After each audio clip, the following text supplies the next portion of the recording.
2030 সাল নাগাদ বিশ্বে চামড়াজাত পণ্যের বাজার ছাড়াতে পারে 55 থেকে 60 হাজার কোটি টাকা।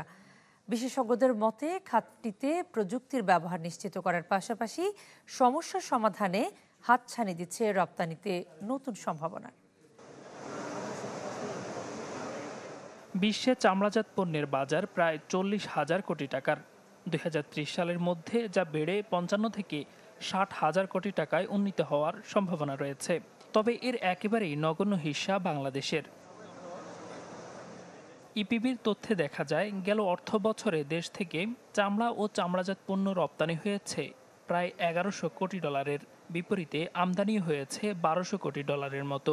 মূলত ইউরোপ আমেরিকায় রপ্তানি করতে কারখানাগুলো যে এলডব্লিউজি সনদের প্রয়োজন, বেশিরভাগেরই তা না থাকাতেই এই বিপত্তি। ফলে পণ্যের গুণগত মান নিশ্চিত করে ক্রেতা প্রতিষ্ঠানের চাহিদা মেটাতেই দেশের শিল্প উদ্যোক্তারা বাধ্য হয়ে করেন কয়েক রকমের চামড়া আমদানি। বসুন্ধরা ডায়াপেন্ট এখন আরো উন্নত। এই hot air through top sheet দ্রুত শোষণ করে সোনামণিকে দেয় কোমল অনুভূতি। লেদারটেক বাংলাদেশ 2025-এর এই আয়োজনে উদ্যোক্তারা জানান, সাভারের চামড়া শিল্প নগরীর সিইটিপি মানসম্মত না হওয়ায় পাওয়া যাচ্ছে না আন্তর্জাতিক সনদ। We can connect the technology and the know-how of China, the product development of China, the raw material strengths of our friends from Pakistan, India, Europe, Taiwan, and use the proven cutting and stitching capabilities of Bangladesh. This is a $5 billion industry, and it will not take the time that it took us.